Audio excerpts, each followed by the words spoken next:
good evening, or perhaps it's morning where you are. If time still holds its familiar rhythm for you, here in this small room surrounded by the quiet hum of equipment that still miraculously draws breath, another cycle has turned. We mark this as day 2. Day 2 since the world outside this studio began to whisper a different, more ancient language, the language of profound, unbroken silence. Yesterday we spoke of the initial shock, the chilling descent of an unnerving quiet that blanketed everything. Today that quiet has a new character. It has settled, deepened, taken root in the very bones of the world beyond these walls. It is no longer just an absence of noise. It is a presence in itself, a vast invisible entity cradling what was once a city teeming with life.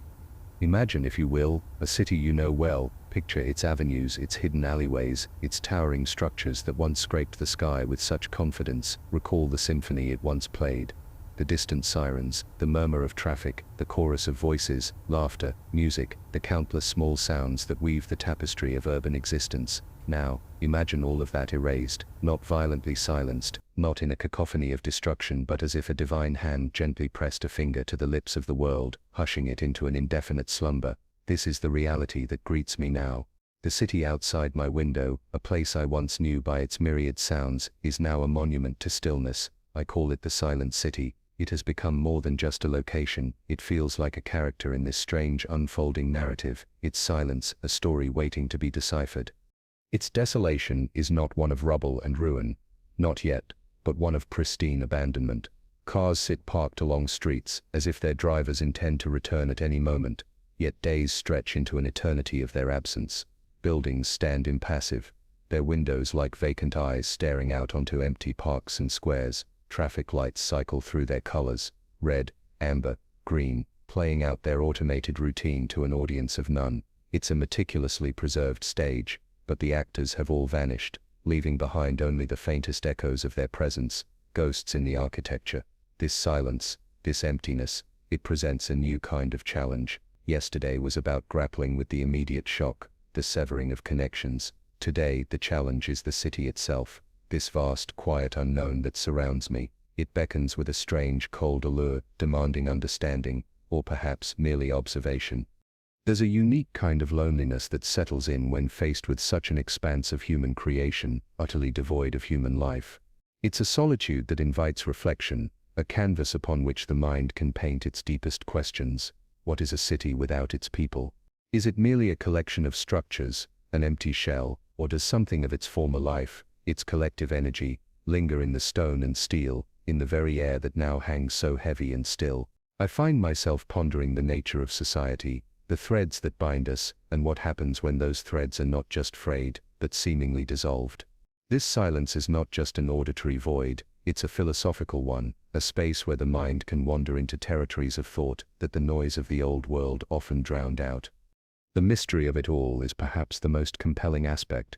Why this profound stillness? Why this utter lack of movement, of life? It's too perfect, too complete. It feels intentional, as if the city is holding its breath, waiting for something, or perhaps hiding something. These are the thoughts that circle in the quiet hours, the questions that this silent city seems to pose with its every empty street and darkened window. And with the dawn of this second day, a new, almost imperceptible feeling begins to stir within me. A reluctant curiosity, a pull towards the unknown that lies just beyond the reassuring hum of this broadcast booth. The urge to understand, to witness, to perhaps find a single solitary answer in the heart of this encompassing enigma. What secrets does the silent city hold? What will this day reveal as its light, or its deepening shadows, creep across the empty avenues? The challenge now is not just to endure, but to explore, to engage with this new reality in a way that might offer, not comfort, perhaps, but a measure of understanding. The world has changed, and we, or rather I, must change with it, learning to listen not for the sounds that are gone, but for the whispers in their absence. So, settle in, find your comfort, and let us together, in spirit, prepare to face the desolate beauty and the profound mystery of the silent city. The journey of day 2 is about to begin. The decision once formed, settled with a surprising weight, to leave the familiar confines of this small humming room, my sanctuary for what felt like an age, and step into the embrace of the silent city. It was not a choice born of bravery, I assure you.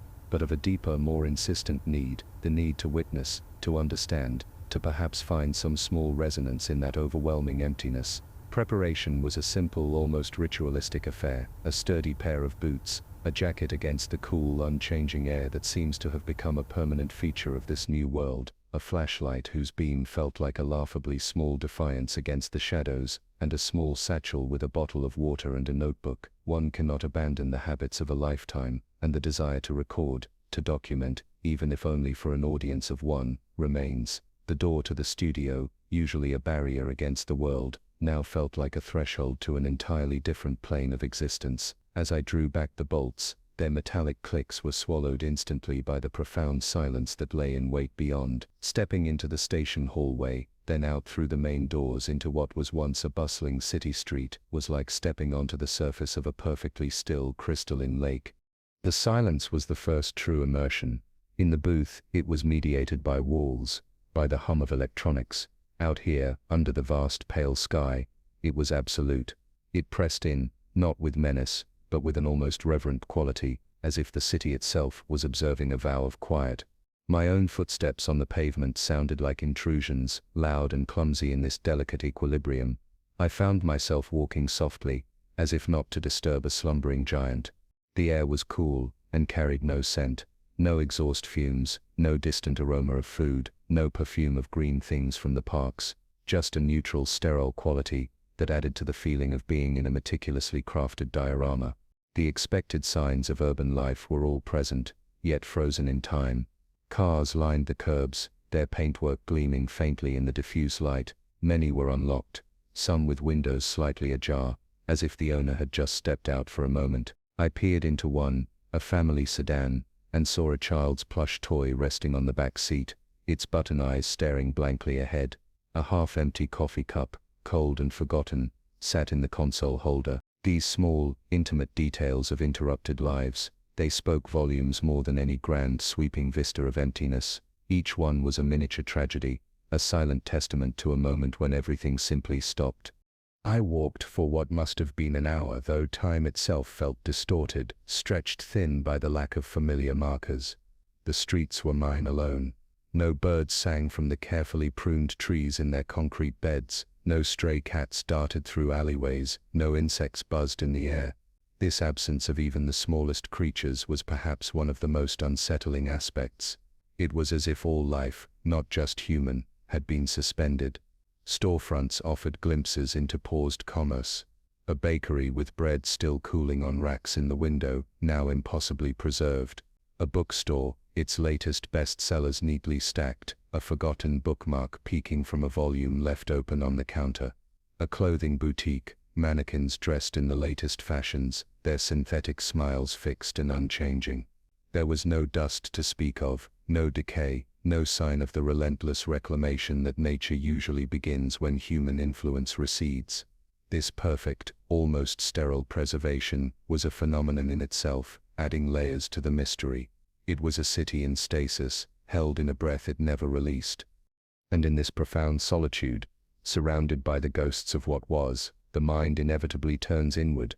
What is the individual when removed from the collective? We define ourselves so much by our interactions, by our roles within the intricate dance of society. Here those definitions felt irrelevant. I was simply an observer, a consciousness moving through a vast silent museum of human endeavor. There was a strange clarity to it, a stripping away of pretense. The city, in its emptiness, became a mirror, reflecting not just my own solitude, but the solitude inherent in the human condition itself, a solitude we spend our lives trying to fill with connection, with purpose, with noise. The sheer scale of what was lost, or what had simply vanished, was overwhelming, if I allowed myself to dwell on it. Each silent window, each empty doorway, represented lives, dreams, struggles, joys. The collective weight of their absence was a palpable thing, a sorrow too vast to be contained in a single heart. Yet, there was also a strange, almost serene beauty in the desolation. The architecture, free from the distraction of human activity, asserted itself with a new grandeur. The play of light and shadow on empty facades, the geometric patterns of streets and buildings stretching into the distance. It was like seeing the skeleton of civilization laid bare, its essential form revealed. I found myself thinking about the nature of memory, how places hold echoes of what they have witnessed. Was I walking through a city of ghosts, or was the city itself the ghost, a lingering specter of a world that had moved on? The silence seemed to amplify these thoughts, allowing them to resonate in a way they never could amidst the clamor of the past. There were no answers here, only deeper questions. And with each step the city seemed to draw me further into its enigmatic heart, its silence not a barrier, but an invitation to listen more closely, to see beyond the surface of things. I reached the edge of what was once a large public park, its gates standing open, an unkept promise of recreation and peace. The lawns were still green, the flower beds unnaturally pristine. It was here, at the threshold of this silent verdant space, that I paused, a new series of questions beginning to form, a new layer of the city's mystery beckoning me forward.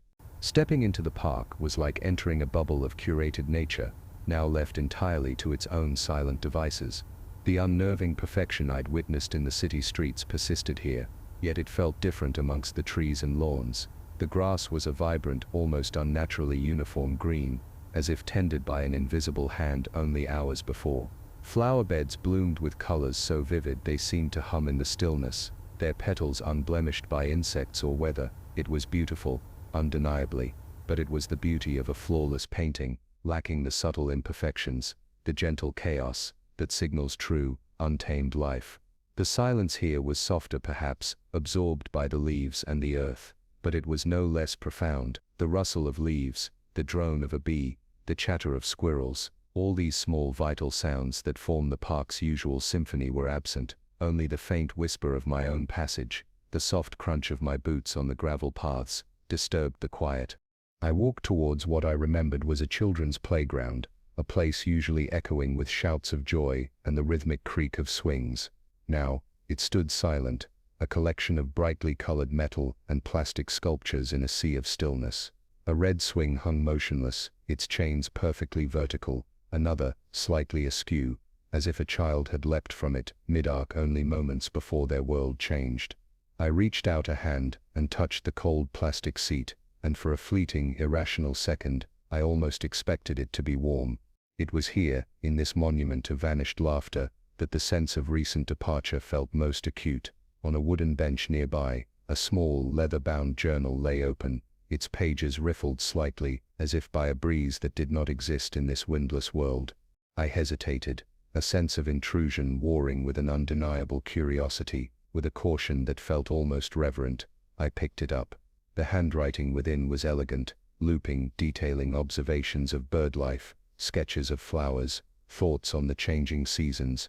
The last entry, dated only a few days before my own day one reckoning, spoke of the unusual quiet that had begun to settle over the city, an observation that now sent a fresh chill through me. It ended mid-sentence. The silence is becoming quite noticeable now, almost as if the world is waiting for, and there it stopped. Waiting for what? The question hung in the air, unanswered, a tiny personal echo of the larger mystery that enveloped us all. Leaving the journal where I found it, a small memorial to an unknown observer, I continued my walk. The path led me past a serene duck pond, its surface like a sheet of dark glass, reflecting the impassive sky. No ducks, no ripples, just a perfect, undisturbed mirror. It was by the pond's edge, nestled amongst a bed of unnaturally vibrant tulips, that I saw it, a child's drawing, rendered in bright crayon on a slightly crumpled piece of paper. It depicted a smiling sun, a blue house with a red door, and a stick-figure family holding hands. A simple, innocent scene, yet in this context, it was heartbreakingly poignant. Who was this small artist, and where were they now? Did they even have a chance to wonder where the sun had gone, metaphorically speaking? These remnants, these fragile whispers of past lives, they were accumulating, each one adding to a growing sense of not just sorrow, but a deep, resonant empathy for the unseen, unheard inhabitants of this silent city. It was as if the city itself was trying to communicate through these scattered fragments, telling its story in a language of absence and implication. The philosophical questions deepened with each discovery. What is the value of a creation if there is no one left to appreciate it, no consciousness to engage with its beauty or its function? This park, these streets, these meticulously preserved artifacts of a complex society, they all cried out for an observer, for meaning. In their perfect silent state, they seemed to be performing their intended roles with a kind of desperate fidelity, as if hoping to coax their audience back from wherever they had gone. Is it possible, I wondered, for a place to mourn, for a city to feel the loss of its soul? The atmosphere here suggested something akin to that, a profound, unspoken melancholy woven into the very fabric of its being. The sun, a pale disk in the sky, had begun its slow arc, and the light, while still diffuse, cast longer, more defined shadows. It was in one of these lengthening shadows, stretching from a large, ancient oak tree near the park's center, that I noticed something that finally, unequivocally, broke the pattern of sterile perfection. There, on the soft earth beneath the oak, almost hidden by a cluster of ferns, was a footprint, not an old weathered impression, but one that looked recent. The edges were still sharp, the soil within its outline still dark and slightly compressed, distinct from the drier earth around it. My breath caught in my throat. It was not my footprint. The tread pattern was different, larger. I crouched, my heart suddenly a frantic drum against my ribs. For a moment, the calm, reflective persona I try to maintain for you, and perhaps for myself, faltered. This was not a remnant of the past. This was a sign that the silence might not be as absolute as I had believed. A sign that someone, or something, else had passed this way, and recently. The implications of that single simple footprint were vast and terrifying, and yet, amidst the fear, there was also a spark of something that felt dangerously like hope, or perhaps an even more potent catalyst, the undeniable lure of a concrete mystery demanding to be solved. The silent city, it seemed, was not entirely asleep after all. The sight of that single sharply defined footprint pressed into the soft earth beneath the ancient oak tree did more than startle me. It felt as if a switch had been thrown within the very core of my being. The carefully constructed calm, the reflective melancholy that had accompanied my journey through the silent city, fractured in an instant, replaced by a cascade of emotions too potent and too contradictory to immediately comprehend. Fear was there, of course, a primal cold serpent coiling in my stomach. The city, in its vast emptiness, had been a known quantity, a predictable landscape of solitude. This footprint, however, was an unknown, an X in an equation I thought had already been solved. But alongside the fear, undeniably, inexplicably, there was a surge of something else, a raw electric current of, not quite hope, that felt too naive a word, but a profound, almost desperate curiosity. The possibility, however faint or freighted with peril, that I was not utterly alone in this vast silent world. I knelt, my gaze fixed on the impression in the soil. It was, as I'd first noted, larger than my own, the tread distinct, suggesting a sturdy boot, not unlike the ones I wore. There were no other immediate prints around it, just this solitary mark, as if someone had paused here, perhaps seeking the shelter of the oak's broad canopy, and then moved on. Which direction? The toe of the boot pointed away from the main path I had been following, deeper into a less manicured area of the park, where the trees grew closer together, and the undergrowth was thicker. For long moments, I remained frozen, the sounds of my own breathing, and the frantic thumping of my heart, unnaturally loud in the otherwise complete stillness. To follow, or to retreat? The question was a battleground in my mind. Retreat meant returning to the relative safety of the known, the predictable solitude of the broadcast booth, but it also meant turning my back on the first real enigma this silent world had presented. To follow meant stepping willingly into an unknown, potentially into danger, but it also meant pursuing the first tangible thread of something, another presence. The silence of the city, which had moments before felt almost contemplative, now seemed to hum with a new, unspoken tension. Every shadow seemed deeper, every rustle of my own clothing a potential giveaway. The decision, when it came, felt less like a rational choice, and more like an irresistible compulsion, the same deep-seated need to understand that had drawn me out of the station in the first place. With a slow, deliberate breath, I rose and took my first step in the direction the footprint indicated, away from the familiar paths, into the whispering unknown. The character of the park changed almost immediately. The curated perfection gave way to a wilder, more untamed aspect of nature, or what passed for it in this strange, static world. Here the silence felt older, deeper, as if it had always resided in these shadowed groves. My progress was slow, each step taken with a heightened awareness, my senses straining for any sign. Another print, a broken twig, a displaced stone. The air remained still, cool and unnervingly scentless. For a time, there was nothing.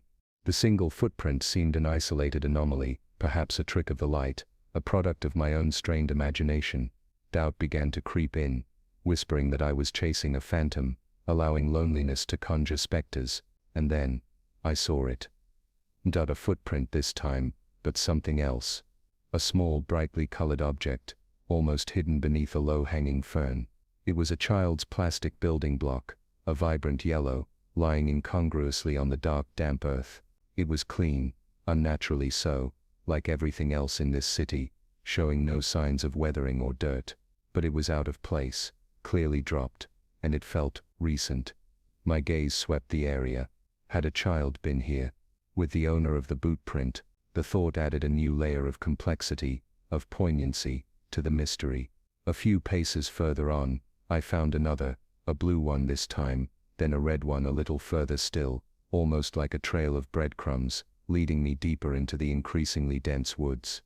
These small, innocent objects felt like tiny, deliberate signals. They didn't speak of menace, but of something else, a presence that was perhaps not trying to hide, or was simply careless, or, and this thought sent a shiver down my spine, were they being left intentionally? The philosophical musings that had occupied me earlier, thoughts of solitude and the nature of society, now felt like luxuries from a more innocent time. The questions now were more immediate, more visceral. Who was leaving these? Why were they still near? The human need for connection is a powerful driving force. Even now, faced with the unknown, and the potential for danger, a part of me yearned for that connection, a sign that human consciousness, human feeling, still existed beyond my own. But this yearning was tempered by a primal caution. The world had proven itself capable of unimaginable strangeness. Who was to say what form another survivor, if that's what this was, might take? Would they be a friend, a foe, or something else entirely? Something shaped and changed by whatever events had silenced the world. The trail of blocks, if it was a trail, seemed to end as abruptly as it began. I found myself in a small secluded clearing, sunlight filtering down in hazy beams through the dense canopy above. There were no more blocks, no more footprints, just the profound, watchful silence of the woods. But here, in the center of this clearing, leaning against the trunk of another ancient tree, was something that made my breath catch all over again. It was not an object dropped by chance. It was a small slate tile, perhaps once part of a garden path, and on its smooth, dark surface, someone had scratched a symbol. It was a simple, almost childlike drawing of a spiral. It was unmistakably deliberate, unmistakably a message. The conflict within me intensified. This was no longer an accident, a random sign. This was communication. Crude, perhaps, and deeply enigmatic, but communication nonetheless. The silent city had finally spoken, not in words but in symbols, a cryptic invitation into a deeper layer of its unfolding mystery. The spiral, scratched into the dark surface of the slate tile, it seemed to pulse with a strange, ancient energy in the dappled light of the clearing. It was a symbol so universal, so primal, appearing in countless cultures across millennia, representing journeys, cycles, the unfolding of the universe, or perhaps, a descent into a hidden center. Here in this silent, empty world, it felt like a potent question mark, a deliberate enigma. I picked up the tile, its stone cool against my palm. The carving was rough, clearly made with a sharp stone or piece of metal, yet the lines were firm, confident. It did not feel like a random doodle. It felt like an intentional act, a marker. My mind raced. Was it a warning, an invitation, or simply a signpost, part of a larger, more complex message system I had only just begun to uncover? The immediate area around the tree yielded no further clues, just the same unnerving stillness, the same perfectly preserved yet lifeless foliage. The clearing itself felt like a deliberate pause, a place for this specific symbol to be found. The presence of the symbol changed the nature of my exploration. I was no longer just a passive observer of a silent city. I was now an active participant in an unfolding mystery, a recipient of a cryptic communication. The footprint had been a shock, the building blocks a curiosity, but this spiral, this felt like the beginning of a dialogue, however one-sided and obscure it might currently be. The question now was, where to look next. If this was a signpost, it had to point somewhere. I scanned the clearing, looking for any subtle indication, a disturbance in the undergrowth, a less dense patch of trees, anything that might suggest a path taken by the one who left this mark. The silence, which had earlier felt like a vast empty canvas, now seemed to hold its breath, imbued with a sense of expectation, perhaps even observation. The feeling of being watched, a faint prickle on the back of my neck that had been intermittent before, now became more persistent, more defined. Was the carver of this spiral nearby, observing me even now, gauging my reaction? My gaze fell upon the way the sunlight angled through the trees. Most of the clearing was in shadow, but one narrow corridor of light, like a natural spotlight, illuminated a particular section of the tree line on the far side. It was subtle, perhaps just a chance alignment of branches and leaves, but in my heightened state of awareness, it felt significant. I moved towards it, my steps cautious, my senses straining. As I drew closer, I noticed a faint irregularity in the dense wall of ferns and bushes, a place where the foliage seemed slightly thinner, perhaps recently pushed aside. Parting the leaves, I found it another slate tile, almost identical to the first, and on it another symbol. This time, it was a simple arrow, its point aimed deeper into the woods, towards a part of the park I did not recognize, an area that maps had always shown as undeveloped, almost wild. The arrow was clear, unambiguous. This was no longer a question of interpretation, this was a direction. The internal debate resurfaced, though weaker this time.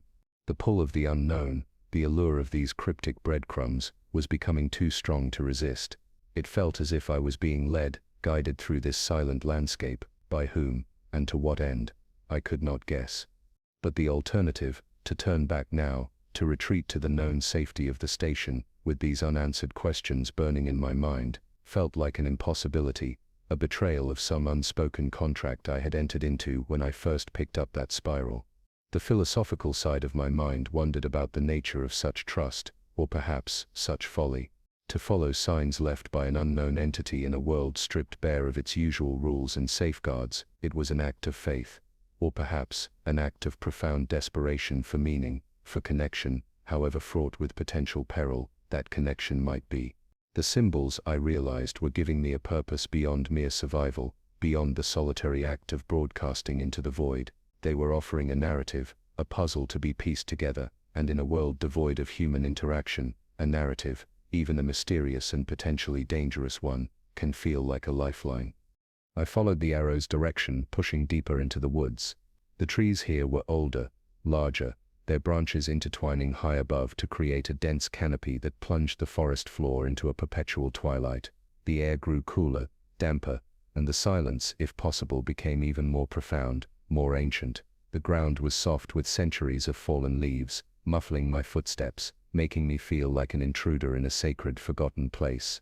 After a few minutes, which stretched into an eternity of heightened anticipation, I found a third symbol.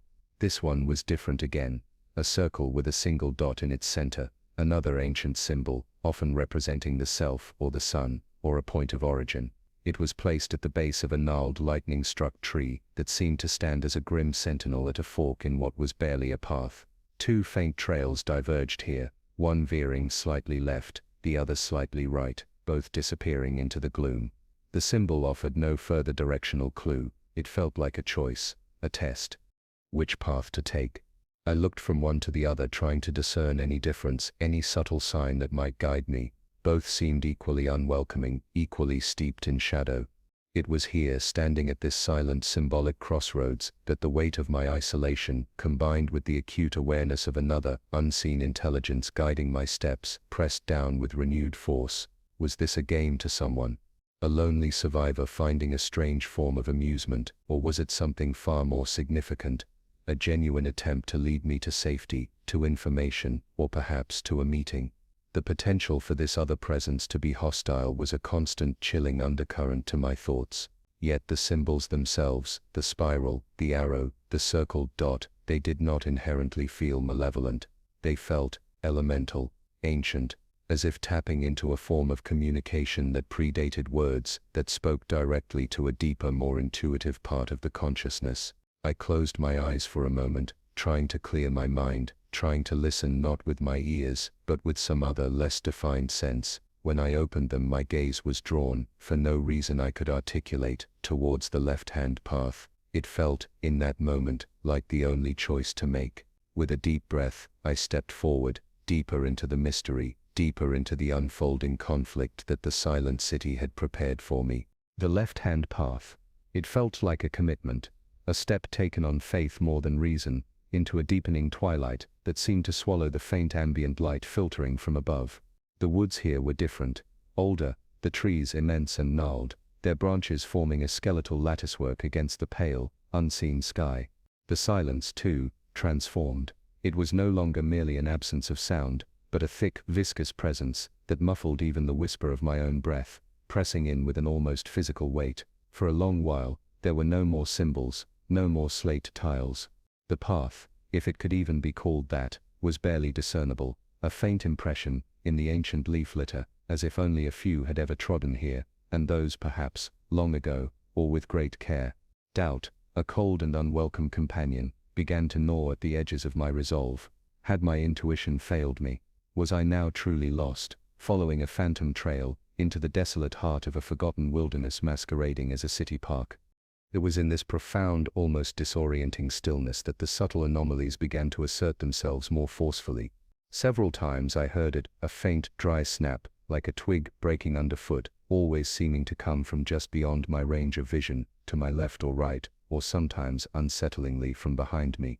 Each time I stopped, straining my ears, every nerve ending alive with a tense anticipation, the silence would rush back in, absolute and unbroken, leaving me to question whether I had heard anything at all.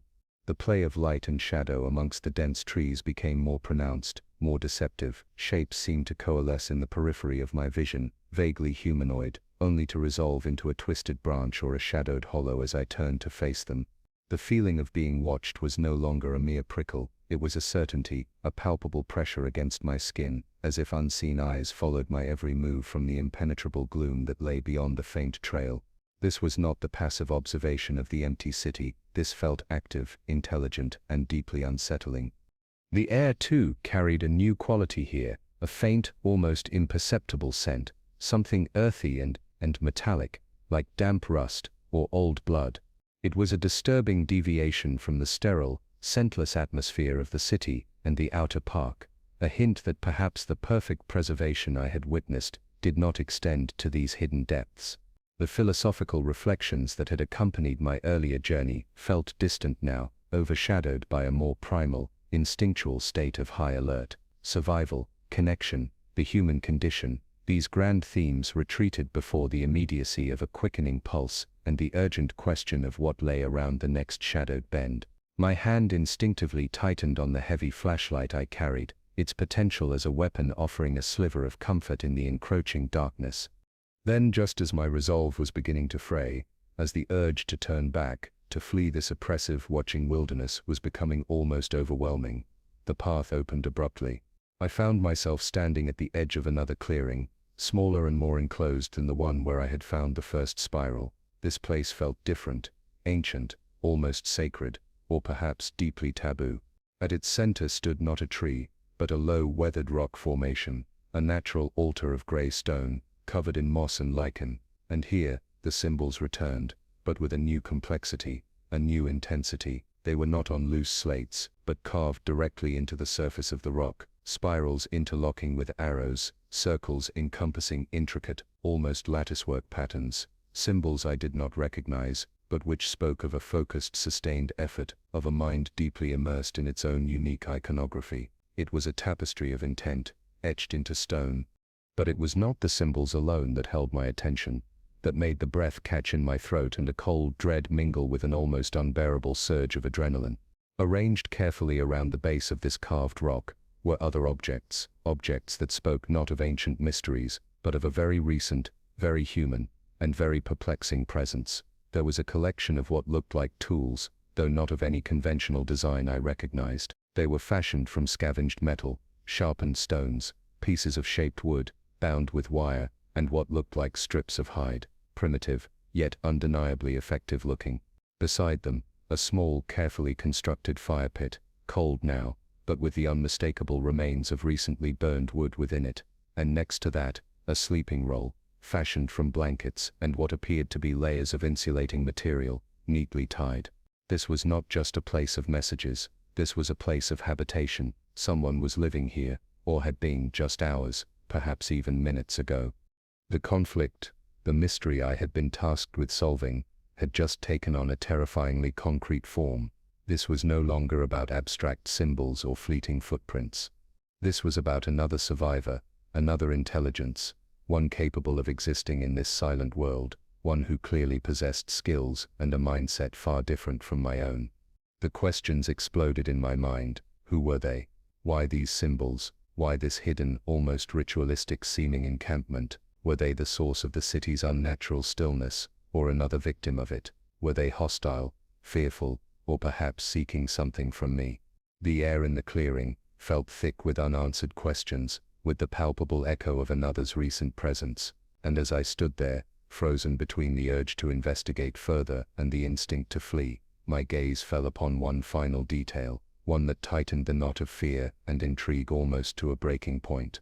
Tucked into a crevice in the carved rock, as if left there for me to find, was a small folded piece of paper, not ancient slate, not a child's drawing, but paper, like that from a notebook, and on it, in what looked like hastily scrawled charcoal, was a single perfectly formed word.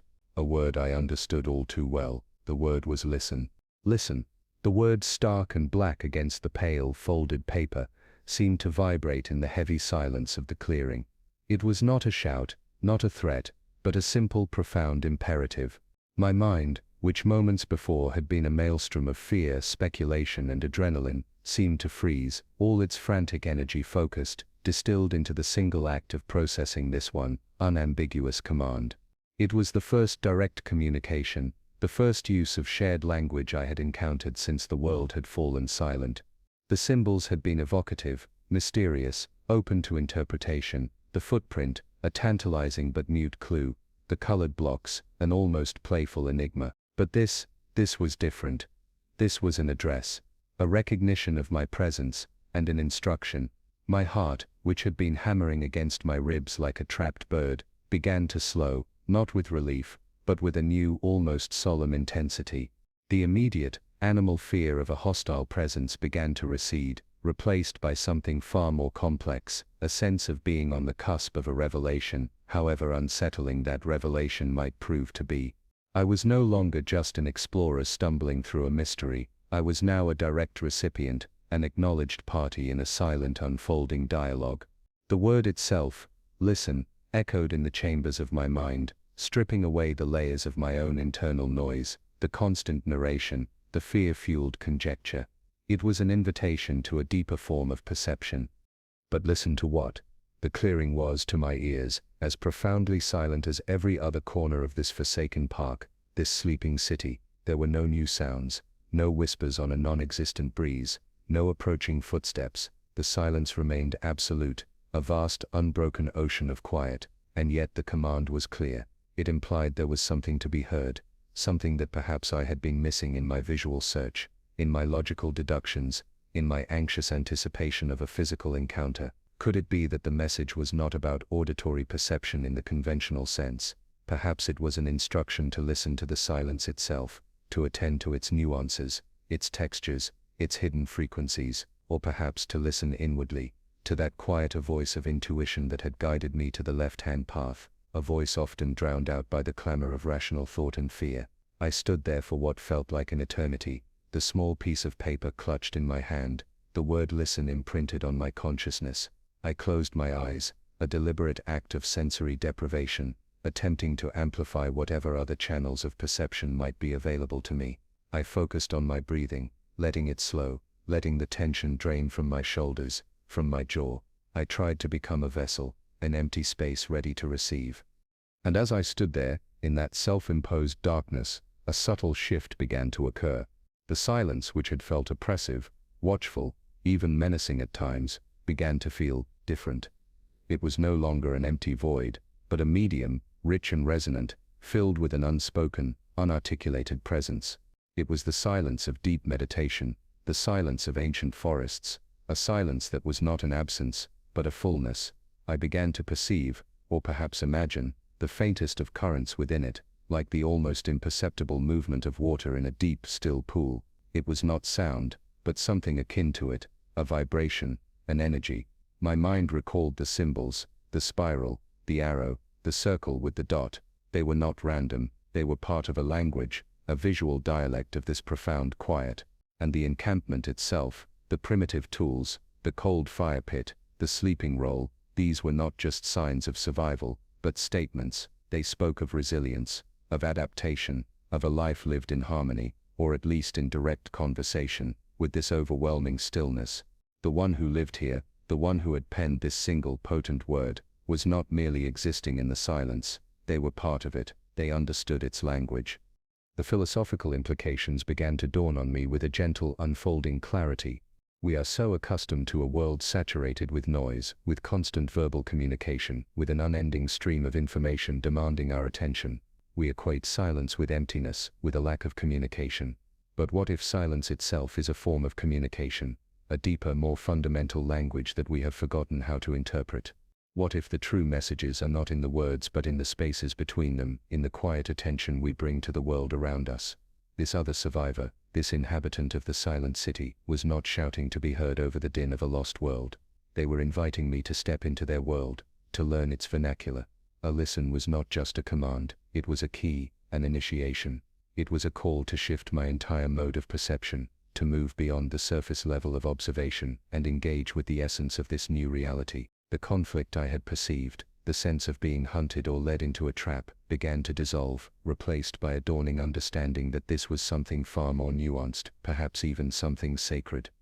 With my eyes still closed, I focused on the clearing itself, on the feel of the cool air on my skin, the scent of damp earth and that faint metallic tang, which now seemed less like blood and more like the scent of minerals, of the deep earth itself. I tried to feel the presence of the one who had left the note, not as a physical entity, but as a consciousness, an intelligence that had shaped this space, that had imbued it with meaning through the carved symbols and the carefully arranged artifacts of their solitary life. And slowly, a sense of not quite peace, but of profound respect, began to settle over me.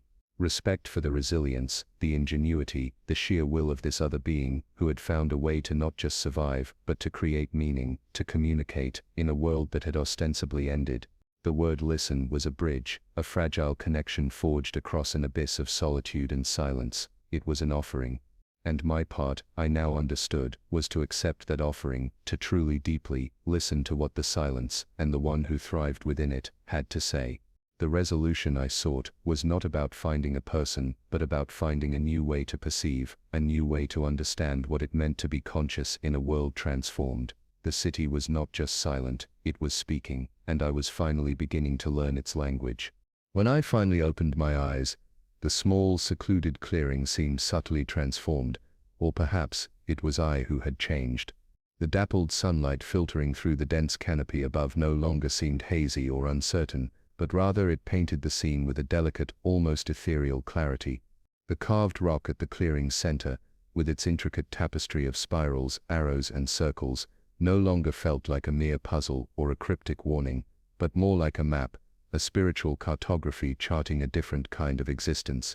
The primitive yet ingenious tools, the carefully constructed fire pit, the neatly bundled sleeping roll, these artifacts of a solitary life now spoke to me with a new eloquence. They were not just evidence of another's presence, but testament to a profound dialogue with necessity, a creative response to the overwhelming silence and desolation. Each sharpened stone, each carefully bound handle, whispered of patience, of resilience, of a focused intelligence finding its own way to endure, and perhaps even to thrive, in a world from which all familiar supports had been withdrawn. The word listen, still clutched in my hand, was the Rosetta Stone for this place. It unlocked not just the meaning of the individual symbols, but the deeper syntax of this entire environment. I began to see the clearing not as a hidden encampment, but as a sanctuary, a place of communion. The symbols carved into the rock were not mere messages, but perhaps meditations, affirmations, or anchors to a specific state of consciousness. The spiral, which had initially felt like an enigma, now seemed to represent an inward journey, a turning away from the lost external world, towards an internal center of strength and meaning. The arrow, a path taken with intention. The circle with the dot, a symbol of self-awareness in the midst of the vast unknown, a solitary point of light in an encompassing darkness. This other individual, this silent cohabitant of the empty city, was not just surviving. They were engaging in a profound spiritual practice, crafting a life of intention and symbolism from the raw materials of a world undone. My earlier fears of a hostile presence, of being lured into a trap, seemed to dissipate like mist in this newfound understanding. There was a deep respect, an almost sacred order, to this place. It was the refuge of a mind that had found a way to navigate the silence, not by fighting against it, but by becoming one with it. The metallic scent I had noticed earlier, the one that had unsettled me, now seemed less like blood and more like the tang of the earth itself, of minerals drawn from the ground to shape tools, or perhaps even pigments for some unknown artistry. The city's unnatural preservation, its sterile stillness, felt a world away from this small pocket of organic, albeit solitary, life. Here in this hidden clearing was evidence of adaptation, of a quiet, ongoing dance with the fundamental realities of existence. I realized that the silence of the city, so vast and overwhelming, had perhaps forced this other soul, as it was beginning to force me, to listen to older, deeper rhythms, the rhythm of the earth, the rhythm of one's own heartbeat, the subtle music of consciousness itself. What, then, was I to do with this understanding? The command was to listen, and I had, to the best of my ability. But communication is a two-way street, even in a world of symbols and silence. Was I meant to respond, to leave a sign of my own? I looked around the clearing, at the tools, the sleeping roll, the carved rock. To disturb this carefully curated space felt like an intrusion, a violation of its sanctity. And what message could I possibly leave that would convey the complexity of my own experience, my own dawning comprehension? Another symbol, a word, the thought of scrawling my own mark here, felt clumsy, inadequate. The communication I had received was not demanding an immediate, literal reply in kind. It was, I sensed, more about a shared understanding, an acknowledgement of presence, a resonance across the void. Perhaps the truest response was not to add more marks, but to carry the message forward, to deepen my own practice of listening, to allow the wisdom of this place to inform my own journey. And yet the human impulse to connect, to affirm one's existence to another, remained. I decided against leaving a written word, for written had been so potent, so perfect in its singularity. Instead I looked at the collection of small smooth stones near the fire pit, perhaps used for some form of counting or meditation. I picked up one, a simple grey river stone, cool and solid in my hand. I walked to the base of the large oak tree at the edge of the clearing, the same kind of ancient tree under which I had found the initial footprint that had started this entire transformative journey. There I placed the small stone carefully amongst its roots, a simple, unobtrusive marker. It was not a symbol, not a demand, but a quiet acknowledgement, a way of saying, I was here. I heard, I understand, and I too exist. It was a gesture of respect, of solidarity, of a shared silent humanity. As I prepared to leave the clearing, a sense of resolution, not of all mysteries but of this particular profound encounter, settled within me. I had not met the other survivor, not in the conventional sense, but I had encountered their mind, their spirit, their way of being.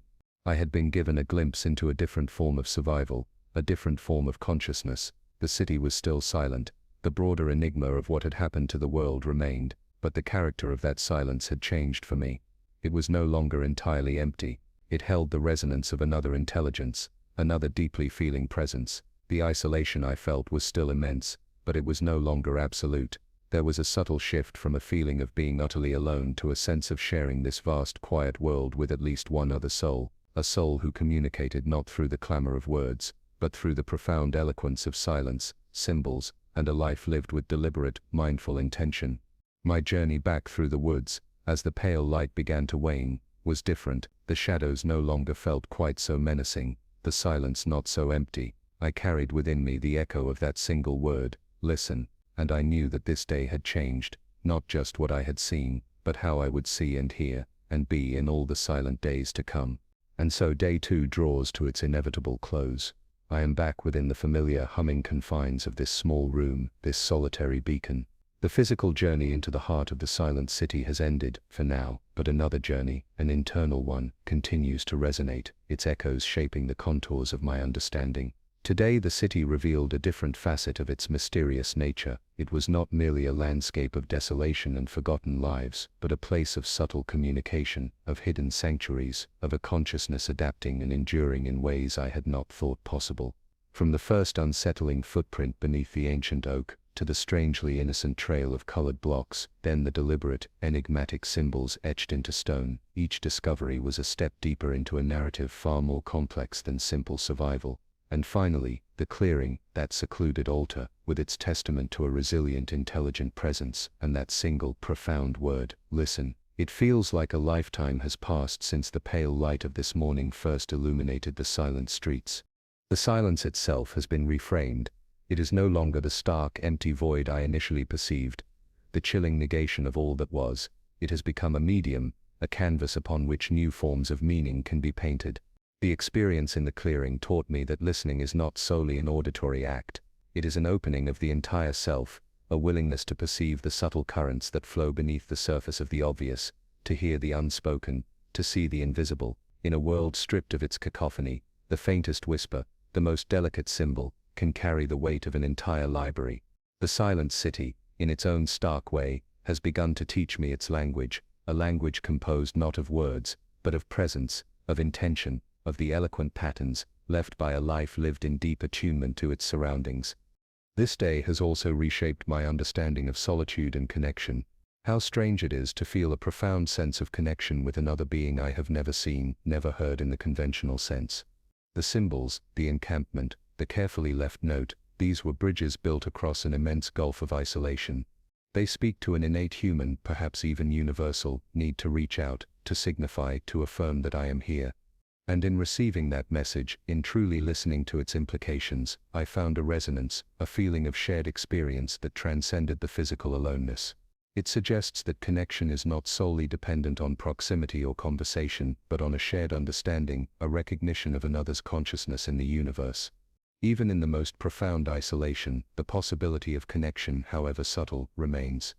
The other survivor, the carver of symbols, the inhabitant of that hidden sanctuary, has become a silent teacher. Their resourcefulness, their ability to create, not just a life, but a meaningful, symbolic existence from the remnants of a lost world, speaks volumes about the resilience of the spirit. They have chosen not to mimic the old world, but to craft something new, something deeply personal, and attuned to this altered reality.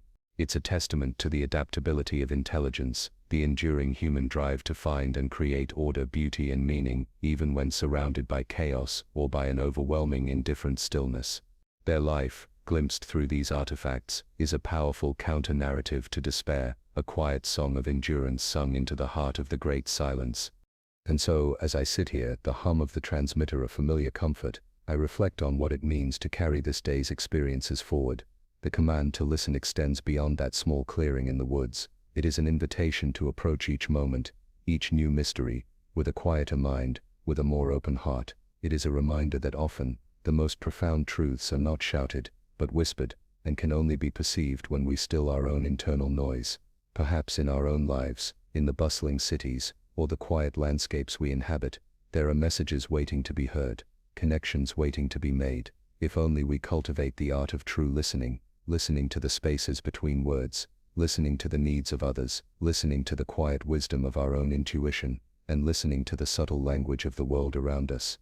The silent city still holds its vast secrets, its overarching mystery is far from solved, but today a small corner of its enigmatic heart was illuminated, revealing not monsters or madness, but the potential for a profound, albeit different, kind of human experience.